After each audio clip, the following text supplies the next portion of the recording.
Good afternoon, everyone, and welcome to Nature Folklore Sessions. It's 3rd of October 2021.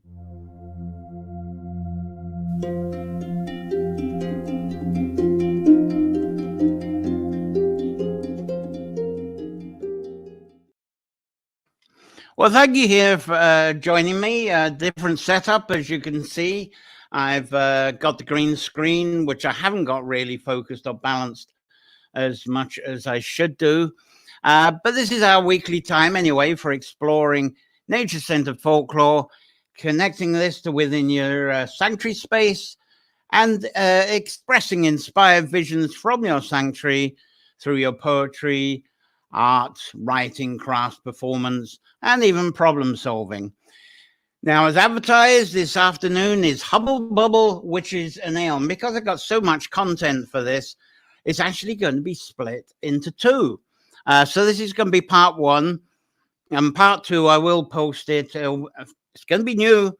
It's going to be on Wednesday evening, 7 p.m. our time, because I need the following Sunday for the next one. And this is the first of, well, if we're having a part two on Wednesday, it's actually 7 themed episodes, but this is quite new. I haven't got the overalls and the hat on because I've been playing around as fast as I can with this green screen, and it works as it is with this dark pullover. If I've got different clothes on, I have to do settings. So excuse if you see a ghost sometimes appear behind me, because this happens with light variations. And also, I'm a bit of a max headroom kind of figure through doing this. But we'll get through it. I've got lots of pictures, so you won't see too much of me anyway.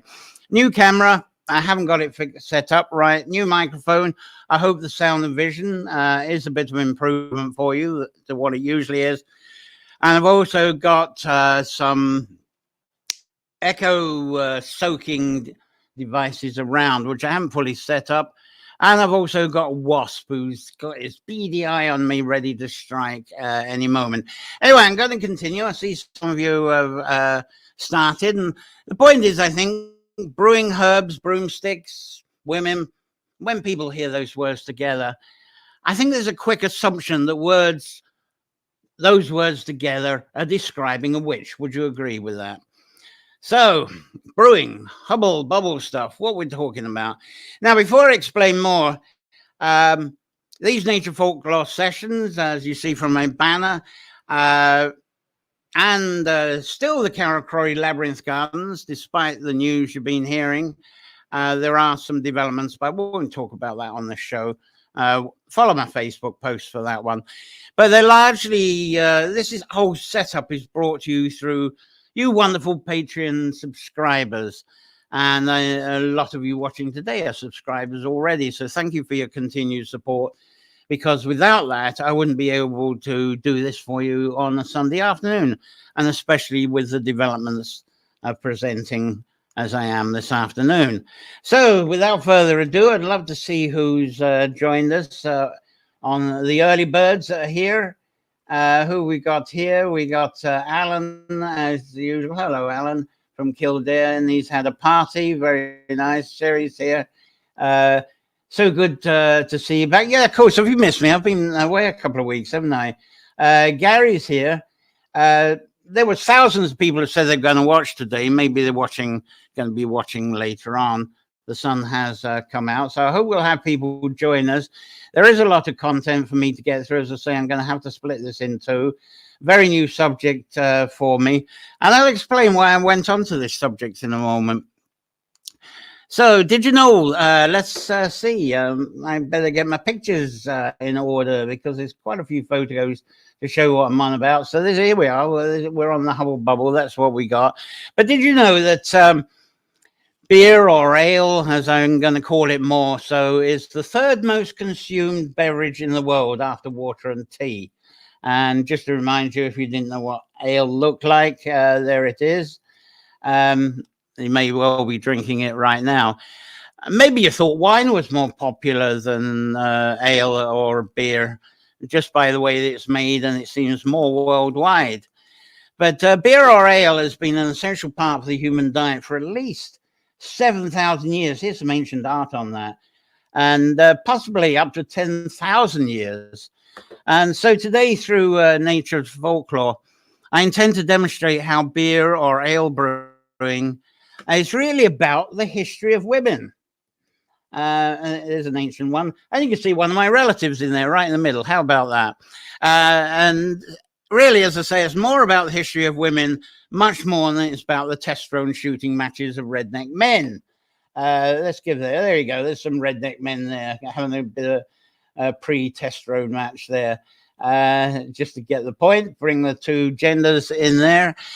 And by remarkable, courageous ale brewing women that serve these men. There they are. There's another ancient picture.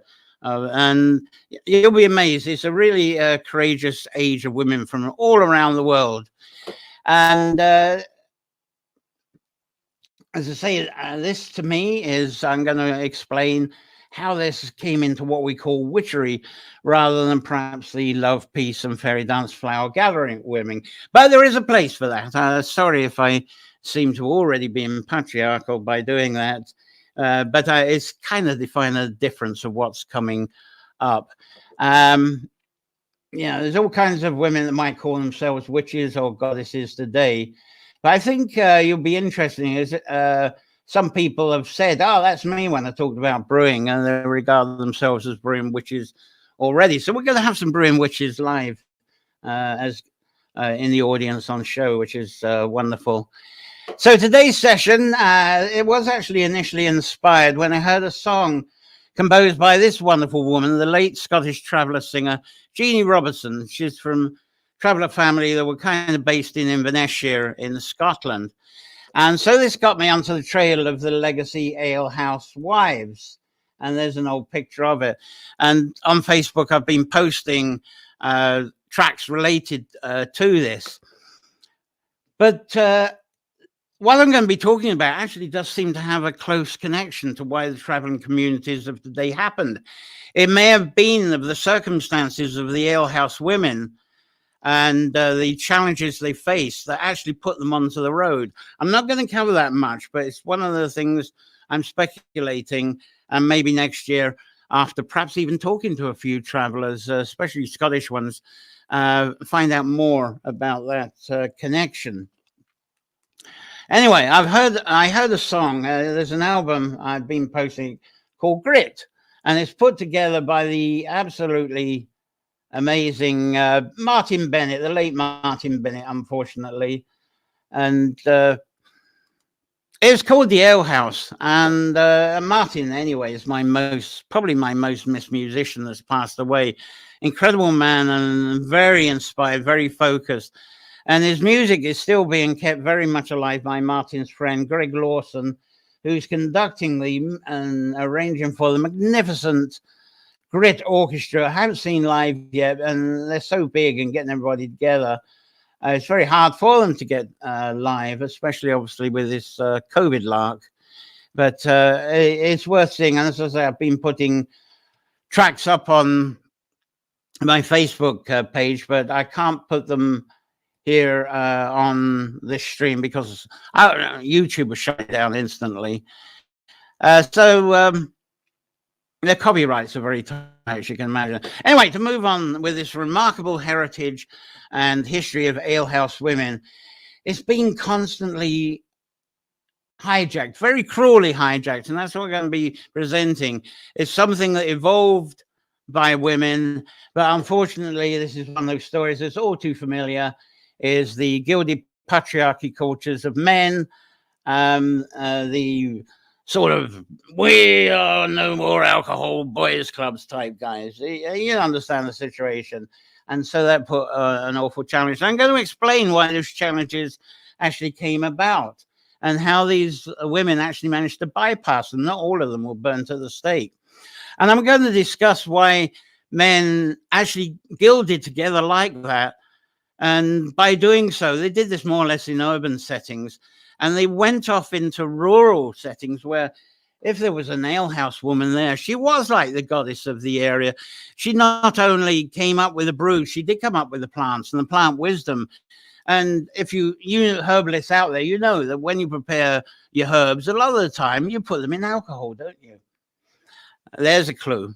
And so these was especially in rural areas, these alehouse women were the sort of health and stamina of the area, highly respected. But somehow these boys' club men managed to spread a propaganda and a viral belief in the existence of witchery, the Puritan approach.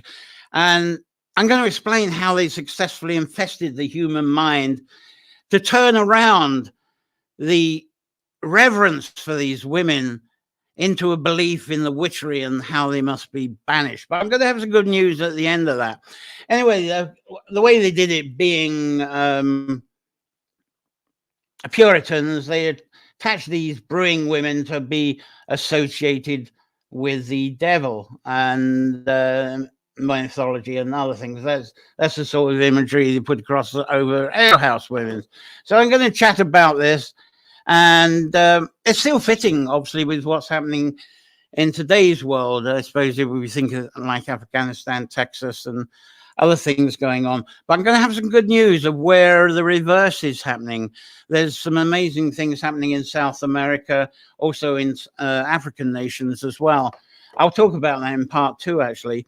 But I'm also going to demonstrate and inspire how women know how to work around this nonsense, like those patriarchal Puritan men, and how they created much better days for themselves and created much more equality, focused on equality and inclusion for all human beings.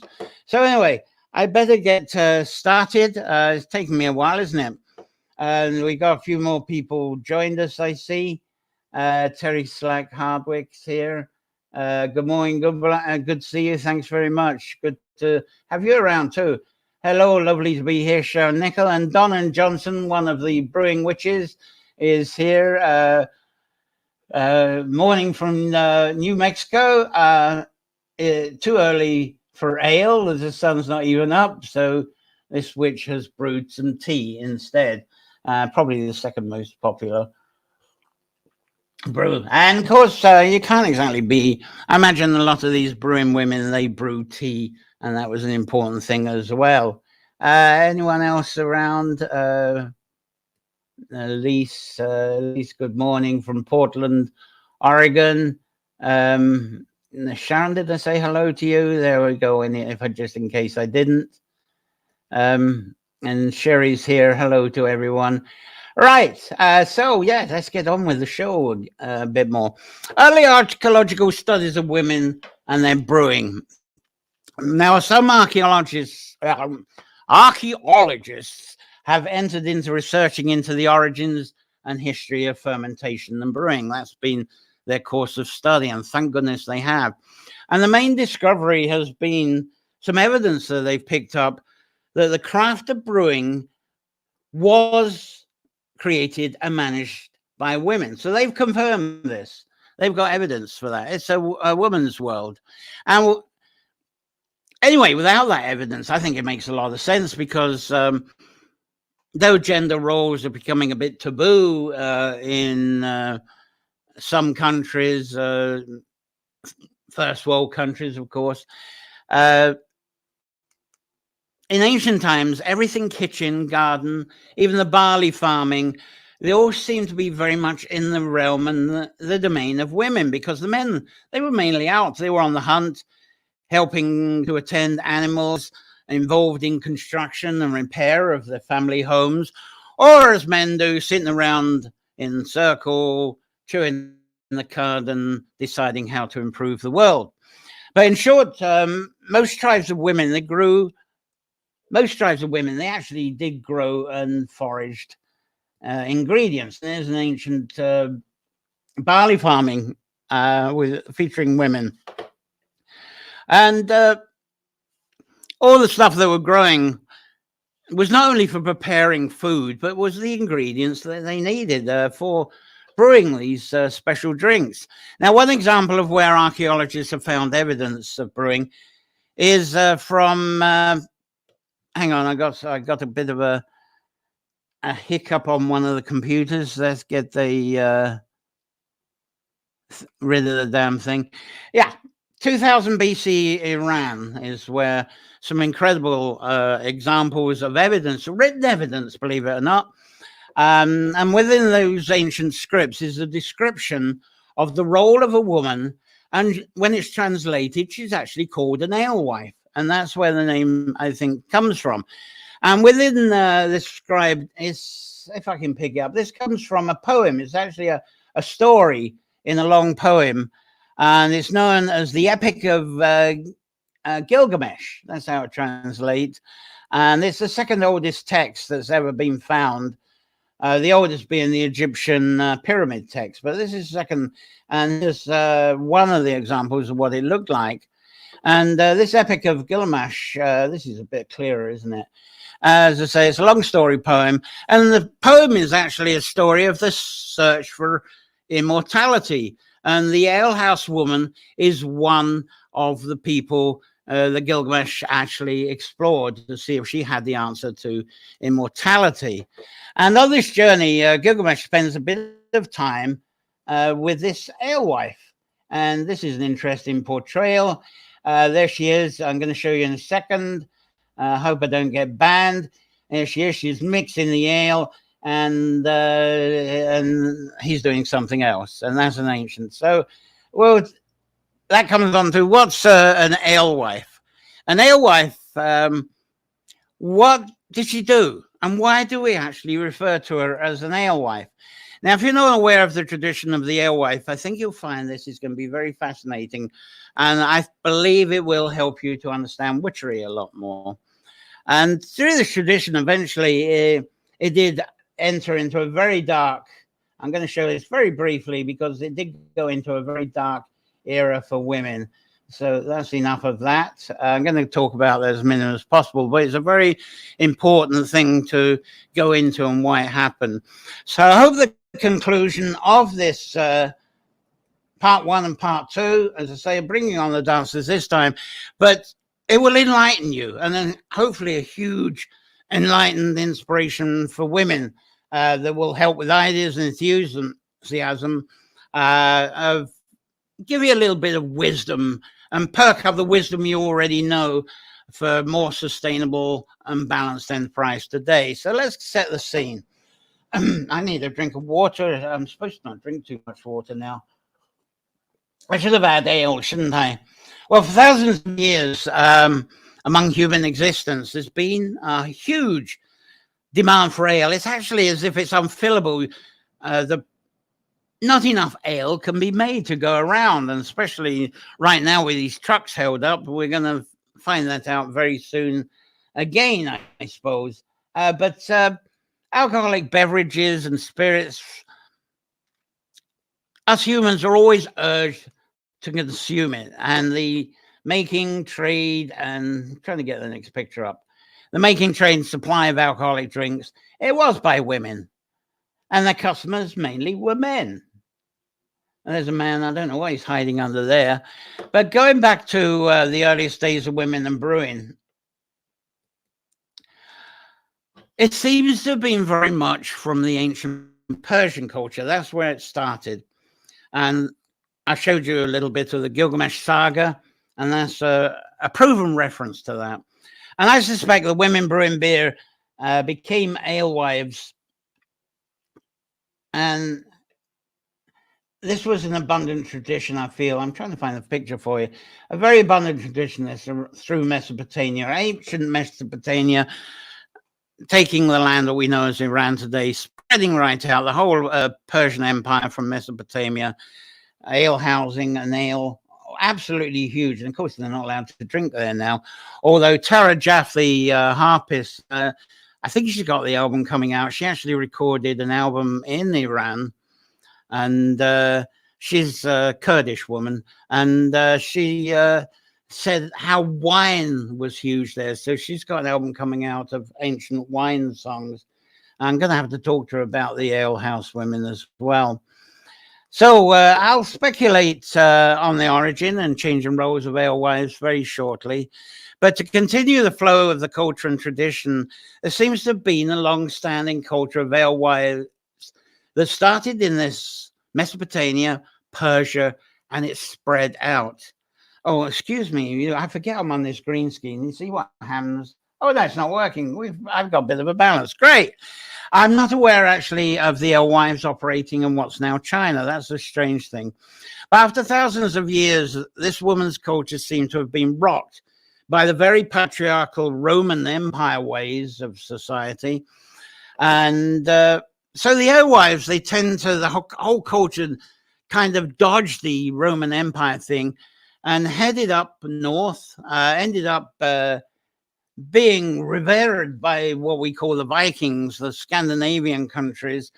But there was under the Romans, there was a new male culture, male brewers in Egypt. And so the Romans put it out that it was the Egyptians that started the brewing, not the women in Mesopotamia. And that's one of the women's places. That's from Mesopotamia. That's ancient artifact of an ancient brewing place by women that's in Iran. But this is an Egyptian brewery, and the Romans claimed they invented beer, they invented ale, they invented bread making, and that's the sort of patriarchal bullshit. Apparently, it was much earlier by the women of Mesopotamia and Persia. Anyway, because of this, several historians, unfortunately, have been lecturing for a long time about how all this brewing and yeasting started in Egypt. So I'm arguing that now, and not earlier in the Persian times. What's this one? Yeah, there you go. Brewing in Egypt. That's definitely an authentic picture, isn't it? Brewing in Egypt. Anyway, despite this, I firmly believe the women were very much the original alchemists and guardians of all things connected with yeast, fermentation, brewing, and distilling. And that sounds like witchery, doesn't it? Well, despite the intense Roman influence and trying to rewrite history as well, brewing is a man's world, and changing the gender, the women did continue to be the primary producers of ale, stretching from the Balkans up to the Baltic. They were kind of outside the Roman territories, and some of them actually managed to spread along the lands of the Danube. And but women sustained monopoly in the production of brewing when they went up north and in the areas where the Saxons, Angles, Jutes, Danes, and Norse, all those people had an extreme reverence for these women. So they got the monopoly on the brewing, even though the Romans were perking up the men Egyptian brewers. And women, as I say, they absolutely revered. They became goddesses, came into the Viking sagas, and there was absolutely no attempt of any male takeover in those areas. And these Germanic, Viking, and Norsemen just loved the culture. And they created kind of human stations. And just this was the whole thing with the Viking brewing. It really is raise the ale to the goddess type of situation. So the men of these northern tribes, they really respected the brewing women, and there's a bit of ancient stuff on that. Now, next up, I'm going to move now. Let's kind of give you a world view, and I'm going to talk about medieval Ireland now, because Ireland had Saxon scholars that kind of crept in. There wasn't kind of a Saxon culture so much in what's now Ireland, but they did come in, and they did come in to study with during medieval times, the monastic life. They wanted to learn about but not so much about Christianity at the time, but they wanted to know about the Gospels, the Psalms, that type of thing.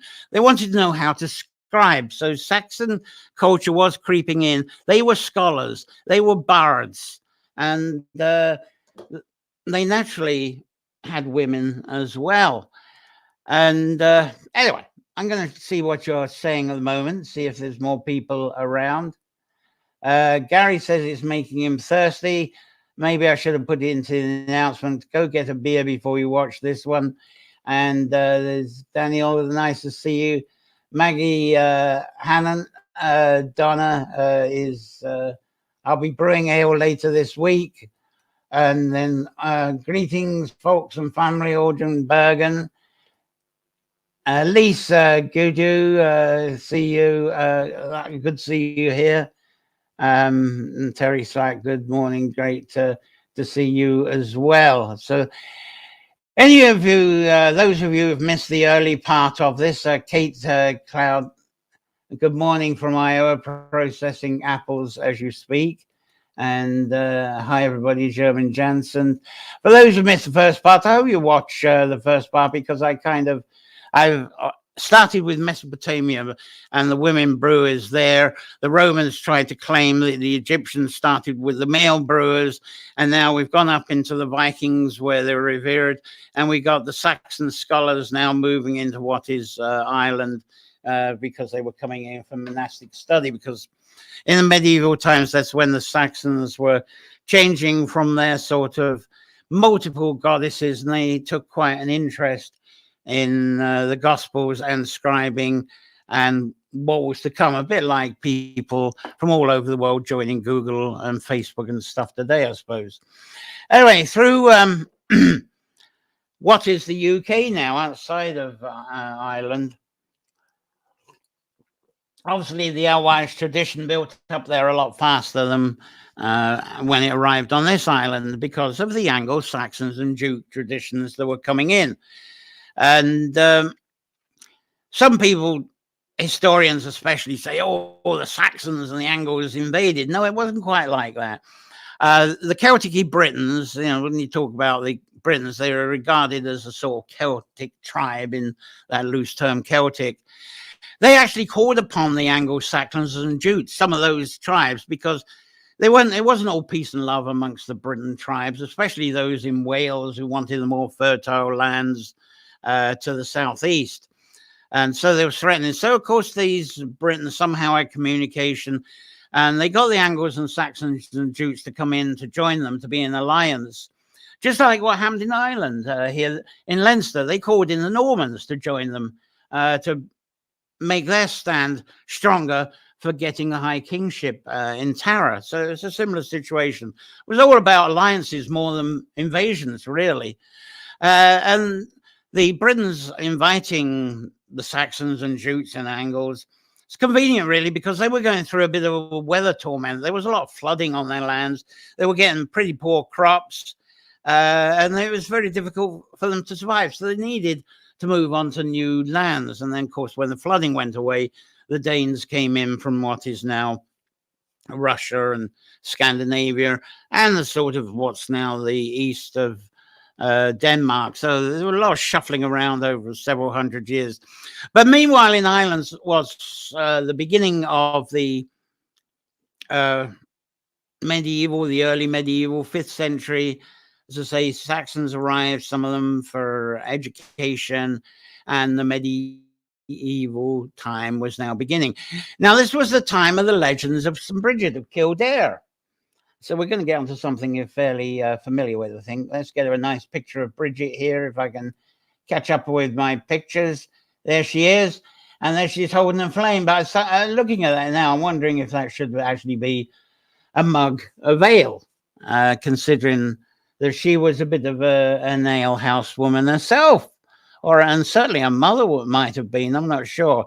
But anyway, in the legends, Bridget Breed is very well known by most people, probably, for having the trinity of crafts, healing, and smithcraft. Healing, smithcraft, and poetry was the 3 things.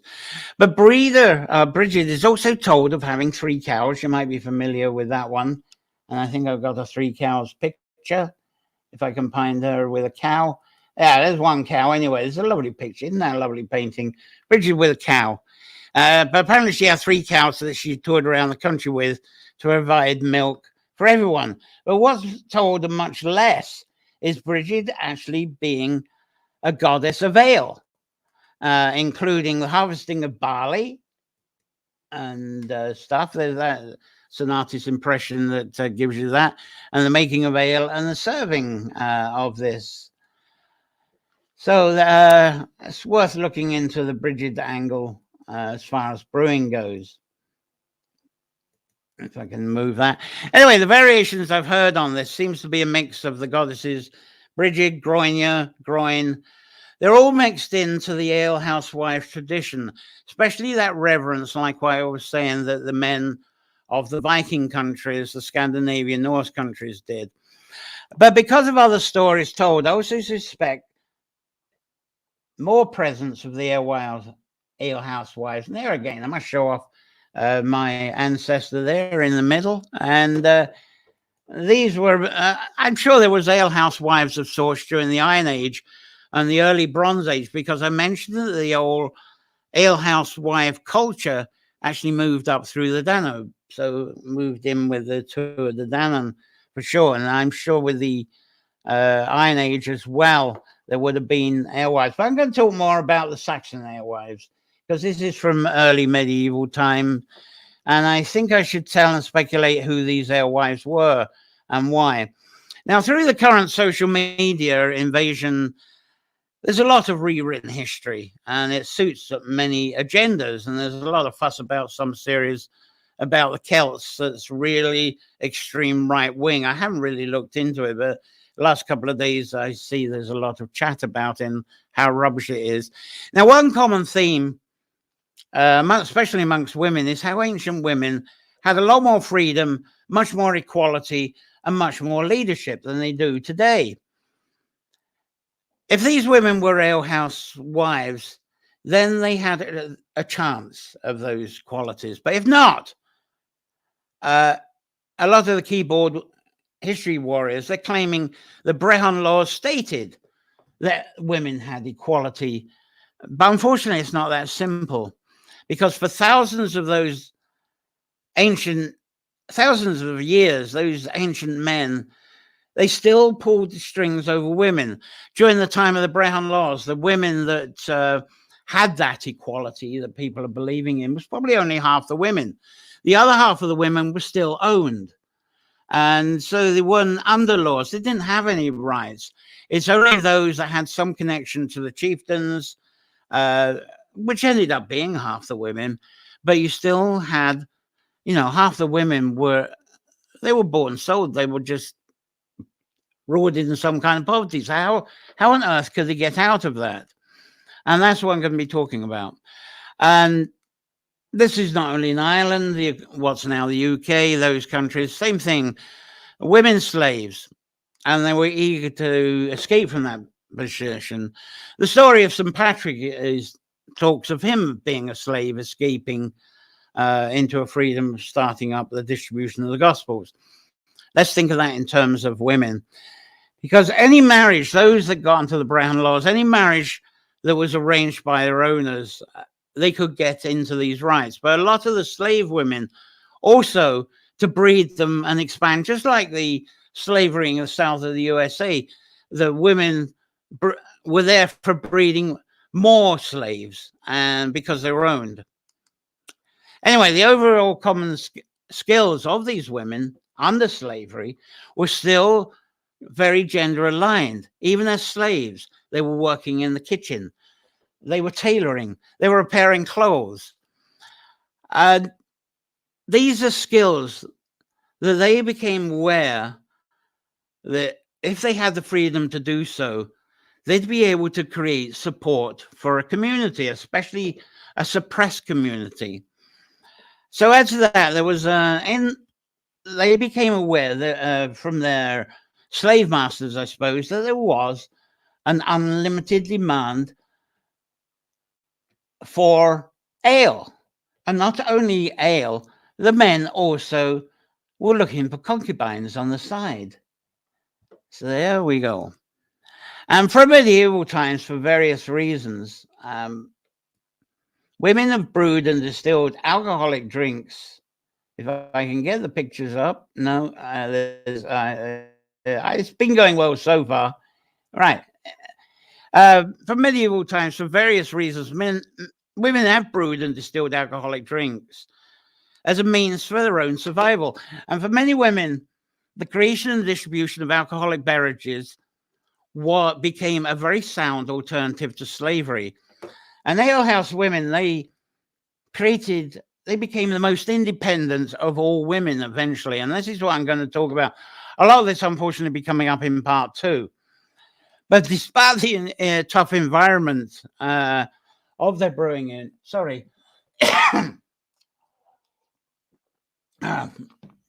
excuse me, I still got a bit of weakness from coming out of the hospital, so excuse me if I'm all over the place. Anyway, these women, they had a tough environment that they were operating in, trying to escape through their brewing craft. But these women eventually, through their brewing, they not only escaped slavery, but they actually found that they were creating incomes, because their enterprise, they were giving ale and they were giving a bit on the side, I suppose you would say. And instead of being women that were bought and controlled by the men to increase their own wealth, because men wanted ale and concubines, the men were releasing some of that wealth to these alehouse women. And I call these women alehouse wives, and it's not my name. It actually came up, as I say, in Mesopotamia when it's translated out, and Persia. They were known as alehouse wives then. Mistresses, I suppose we say they are today. And but mistresses don't exactly brew ale for their men, do they?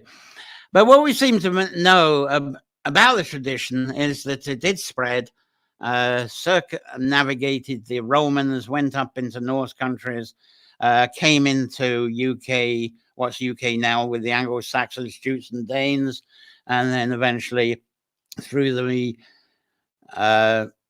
in the medieval times, through the monastic culture, the Saxons crept into there, and the alehouse women came about. And I'm sure that is the strong link from Breeders Bridget, as I've said so far.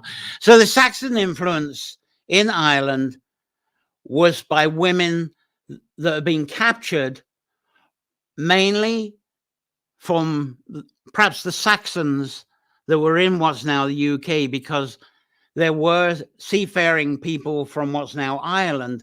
They used to go over there, get slaves. They would have picked up these women. These women were brewers. They might have been, some of them might have been alehouse women, more likely the slaves. They were brought in, and like the Patrick story, they somehow found the opening. Okay, they're slave masters. They like ale. They like women. And so they used that craft that they inherited from way back, say from the Persians up through the North, back through what's the UK and over. So this was this whole culture that was moving in. And the raids to Britain,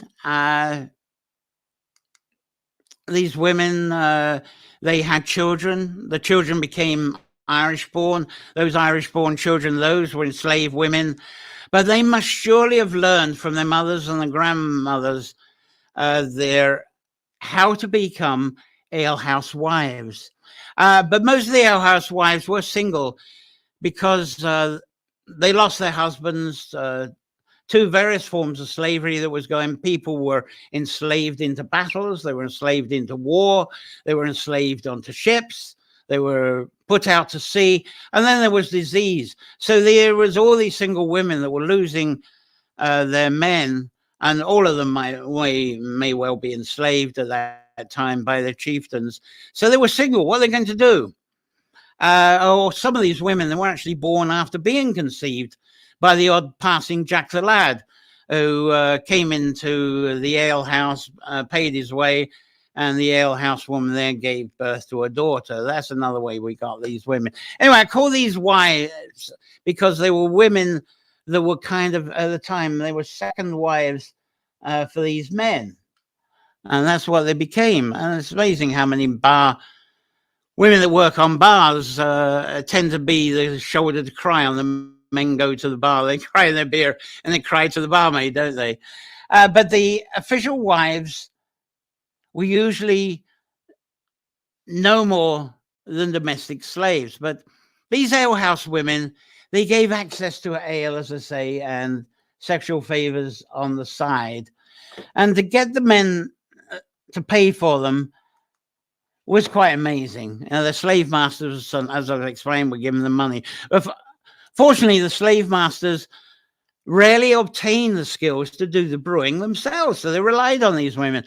And fortunately, they couldn't enforce enslaved women to set up brewing businesses for them. That was somehow impossible.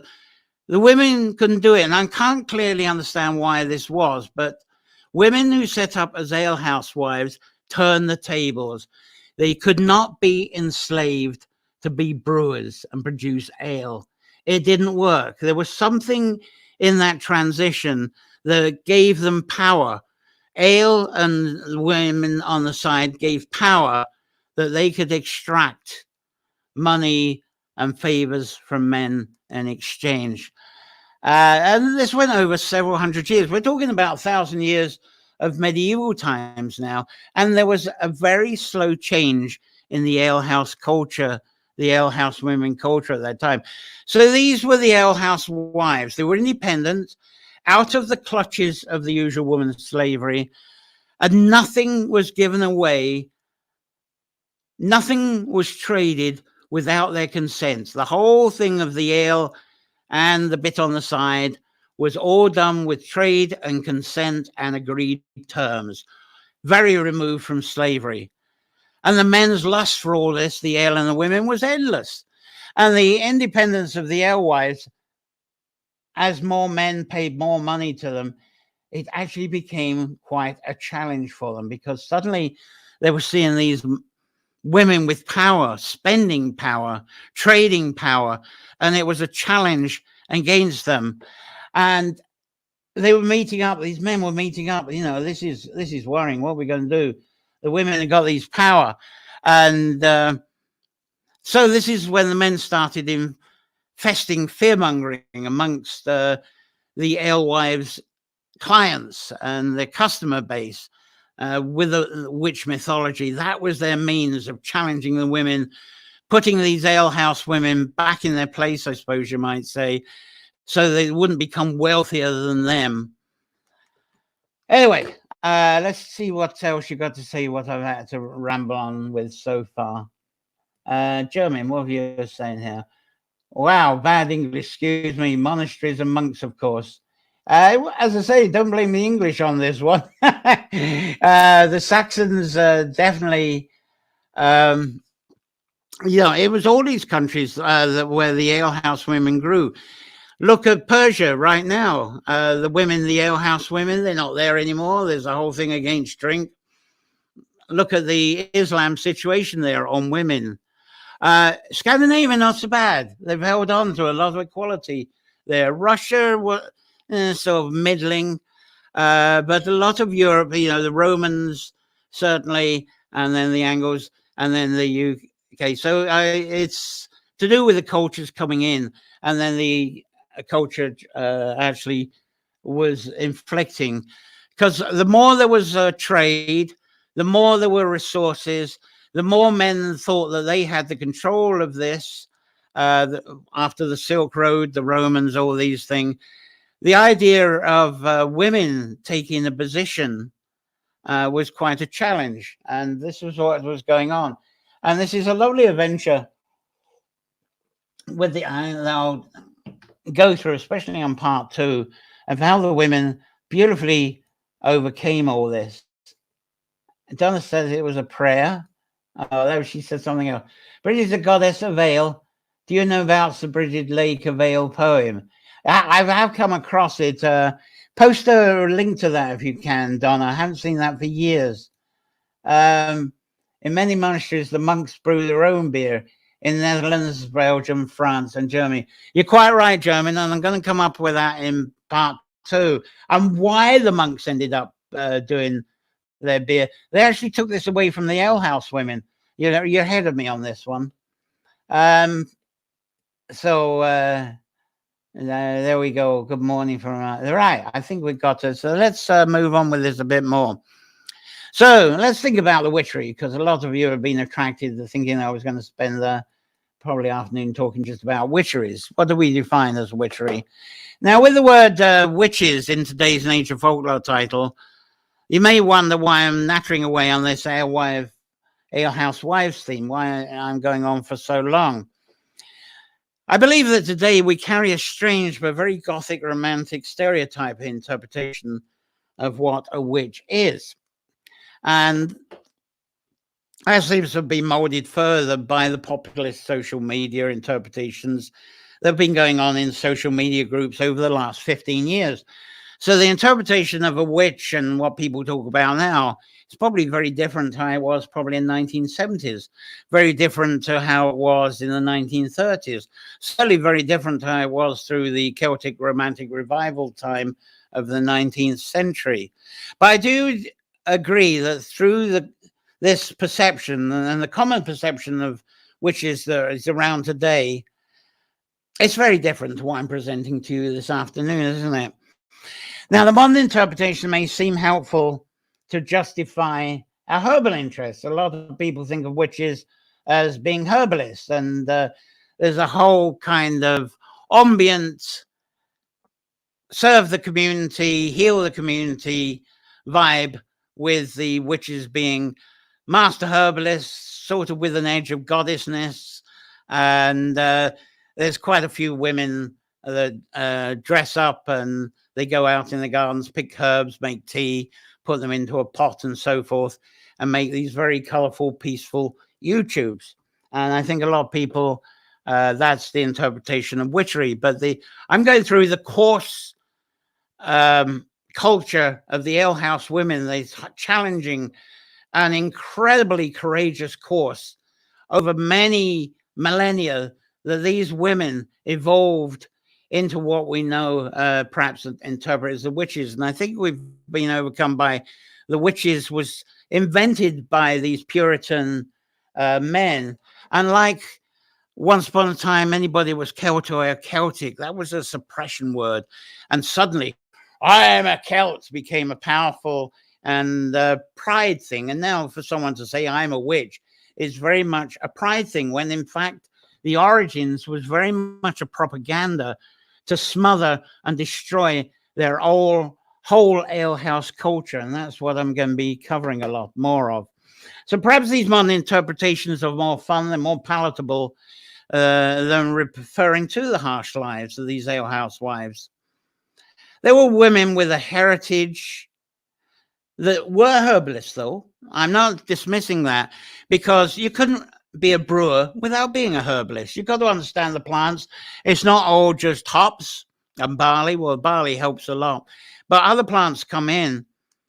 And ale was a means of therapy as well as means of healing, means of nutrition. So it all comes together. And the skills of the craft developed. The alehouse crafts really developed alongside these women's skills of plants. So plants, brewing, and distillation, they all came together at the same time. Remember, in these times, there was no farmer. Today, herbalists sort of measure themselves up against farmer, don't they? I'm a herbalist. I don't take drugs. I'm not with a farmer, because they got that comparison. Thousands of years ago, women didn't have that comparison. There wasn't the farmer around. So it became a natural craft. It was really a craft of the complexity of nature folklore. That's how I see it anyway. So if you think about it, how many of you that do make things with herbs? I've mentioned this earlier, but this is perhaps for the new people joined in. How many herbs do you mix with herbal tinctures and make tinctures, and you mix with alcohol? There goes a clue to what was discovered with the crafting of the early alehouse women and how these women built their crafts. Now, the other thing we focus on when we think of witches, I think, is the cruel burning of the stake, unfortunately. And so I'm going to humor that one. Anyway, we may think of the burning of the stake, that they were burnt there because they were magicians, they were herbalists, and because there was no alternative farmer, the distinction was not there. So they were regarded as herbalists that were playing and dancing with the devil. Now I'm going to explore the cruel oncoming age that manifested into this cruel infliction on these wonderful women of ancient times, because, as I was saying, I think it's very relevant to the world news these days and very relevant to the questions that women may be asking today. But I feel there's clues in this alehouse story of how women can strike back and return a balance. So recap a bit. Brewing was the realm where it belonged to women in very ancient times. And there's some hops and barley there. And just as bread and anything related to yeast was. And in many cultures, the growing of cereals or the management of them for creating bread and ales was the realm of women. It was the domain of women. But unfortunately, women engaged in farming and kitchen tasks were mainly enslaved through male owners. And only the excuse me. And only the women that braved into entering the tradition of being and becoming alewives had some better freedom instead of being enslaved. And they got their freedom by creating that unquenchable desire by men for the supply of ale and the straight sex. And in most cases, I think the ale might have killed off the sex anyway. But as I said, brewing became a woman's realm due to their remarkable kitchen skills, remarkable and successful brewing skills that was required. And perhaps the standout skill of these brewing women was the management and the magic of the huge black cauldron. And there we go, back to that woman with a cauldron. And there it is in the center fire there. And that cauldron, it can make stews, porridges, fruit preserves, as well as work the mash that's needed for the ale brewing and produce concoctions for health and healing too. So really, the description of which is simple, I think, despite all my yattering now. To use a modern jargon, you know, when people deliver the mail, they're known as courier engineers or something. And so these are cauldron engineers. Maybe we call witches cauldron engineers. But it seems humans prefer the Gothic and fearful drama stories of the Hubble bubble, toil and trouble women of the cauldron. This gives me an excuse to put up a picture of my daughter. That's not what she's like in every day. That was actually, she works in New Zealand, and that was what do they call it, prosthetic makeup artist that did the characters in Lord of the Rings and The Hobbit. And I forget his name, but he did a worker, gave her a makeup one year for Halloween. So that's done by the Lord of the Rings. Anyway, that's perhaps what we have an image of witches for. And we have a lot more fun with that rather than hear the tales of making porridge and mashed rail, I think. Anyway, no, I've not really touched on ale houses and what really happened with them yet. So there's an ale house, and this is what they became. They started off as little, almost willow cairn huts, almost like sweat lodges with cloths or a bit of thatch on them. And this is what they became eventually. And I'll talk about how they came to that. But let's see what you're saying at the moment. Cattle is on board. I have a thirst on me now, John. Good morning, my friend. Donna Johnson's put the link up. Lovely. Thanks very much. Right.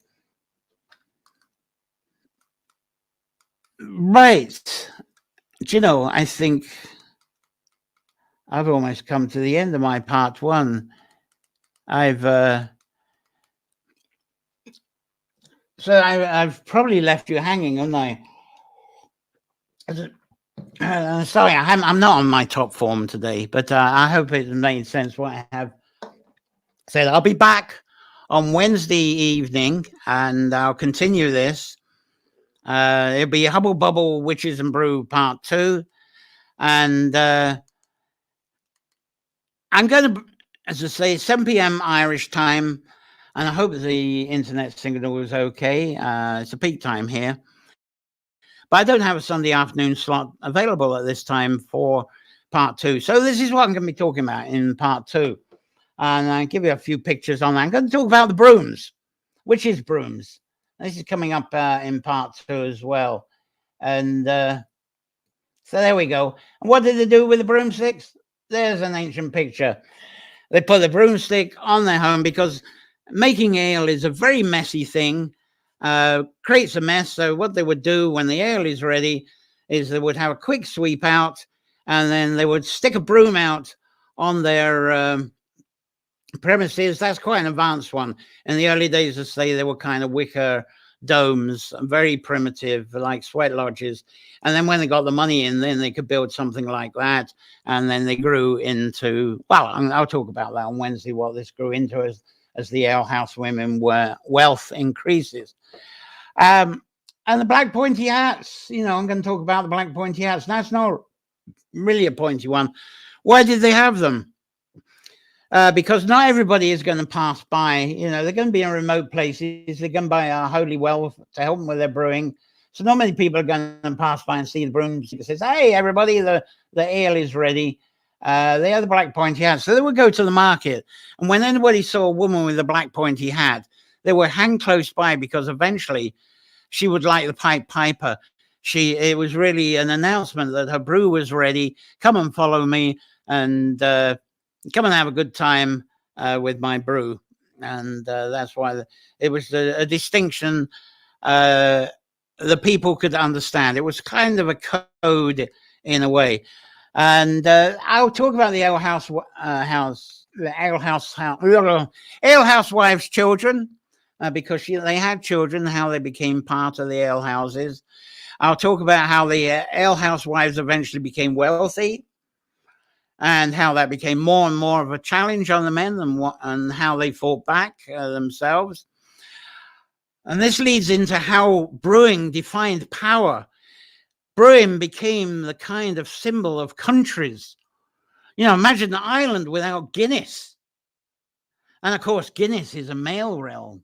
So ale became the powerhouse of countries, not of regions. So I'm going to talk about that, and how the alehouse wives changed through 1,000 years of medieval culture. There's the rise of these church guilds. The men themselves couldn't defeat the women individually on small groups, so they ended up forming these boys' clubs. They call them the church guilds, and they were Christian, of course. Where we heard that before today. They love sex. They love the ale. Oh no, we're Puritans, So I'm going to explain all that: the rise of these church guilds and the boys' club, and the effects of feudalism that came out of this, and how the feudalism affected the alehouse wives of the 12th century, and then how these Puritans, these church guild Puritans, these good old boys created the Witchery propaganda, and how they got the local people to turn against their alehouse women. I'll talk about the origins of the Witchery symbols. I'll give you the indication there: the broom, the pointy hat, also the cat. Anybody knows what the cat was for? What do you need for brewing? Ale, barley. What do mice and rats eat? Barley. Cat came in necessary to get the rats and the mice. And then the five-pointed star. The star used to be set out below the cauldron, so that when people entered the alehouse, that was a 5-star brew. That was a Michelin brew that's available. And if you saw the 5-star around the cauldron, you walked in for your ale, you knew it was a good ale, and you had to part with more money. So I'm giving you briefings. I'll talk more about that on Wednesday. And I'll talk about, this is fascinating, the connection of the ancient full of flour. You got these around Ireland. Come on, picture. There you go. You got these around Ireland. Now, there's a lot of archaeological interpretations, but I'm going to look at this in the viewpoint of the alehouse women. I think you can find this part very interesting. And this is very much a connection, I think, that leads on to the Brigid tradition as well. So I'm going to talk quite a bit about that. That's going to be a large chunk, really, on Wednesday. And finally, I'm going to have suggestions of how women can identify with these ancient alehouse wives and to achieve a more balanced position within the human world today. And because we don't have the medieval boys' club style persecution. Not too widespread. We have got the unfortunate Taliban thing. We got the unfortunate thing going in Texas and elsewhere. But it is easier for women to find their way out. I think so than it was in medieval times. So let's see what you've got to say on this. I hope the introduction was it helps. It was very wide and bold, fascinating. I hope you like. Oh, there's Claire. So I have rambled a bit. As I mentioned at the start of these sessions, Nature Folklore is brought to you through the wonderful help of you Patreon people. So glad that you can help. Thank you so much, because still on the air, still doing this. Yeah, and this was the green screen version, the first one. It seemed to, I didn't go too max headroomy. There's a bit of a clutter. I didn't see the ghost. I see the ghost is, yeah, where is it? That's that side. I see the ghost is over there somewhere. It's starting to make some sort of appearance. So I hope you enjoyed that so far. Anyway, the Patreon, it covers these subscriptions and the costs that I have each month, and just $1, pound or euro a month subscription. Fantastic. So coming up, we've got 6 more sessions of these season of Nature Folklore. I'm going to have part 2 of Hubble Bubble, Witches and Ale. That's coming up obviously on Thursday, and I haven't got a picture, just imagine them which one I had before. 10th of October, it's going to be the Fire Dragons, Serpents and Snakes. And then 17th of October, I'm going to have the Folklore Crows, Ravens and Corvids. I haven't got the picture for that up at the moment. 24th of October, I'm doing the Soan Origins. It's part 1, and I'm going to cover Ornagot or Ornagat, whatever you like to say. And also Mucker up there in Ulster, up in the north. And 31st of October is going to be Soan Origins Part 2. I haven't got the pictures. I've got, I'll be covering the Hill of Talaka, the story of Talaka. Very similar to the Alewives, isn't it, in a way? And Tara, Hill of Tara. And then the 7th of November, I hand it over to you. It's the Soan Traditions Gathering. I'd like to hear your poems and your stories. And 7th of November this year happens to be the same day that the cross quarter happens, the real ancient Soan, back from the Persian era, when they calculated the sidereal time, just like at the time when they invented the ale, by the looks of it. So it all ties in together. So submit your Soan poems and short stories anytime from now. We'll get that sorted out for that. Any more comments from you? We're just about on the hour, aren't we? And I did repeat stuff today, and it was to give you a background from Mesopotamia up to the alehouse women of the early medieval here, going through them, starting up simple. They managed to escape the slavery. They had the brewing skills. They had the kitchen skills. They knew that they could lure men with the ale and with the women. But in their early days, they didn't have accommodation. They just had the place, the willow place, with the covering by the holy wells, the sacred wells, because they needed that for the brewing. So they were the well keepers as well. And I will talk about that. But on Wednesday, I'll show how the demand and their power increased. They got a larger building. They ended up with a proper ale house where people could come in and sit down. They had rooms, accommodation. You didn't have to go home at night. But all of this was creating wealth.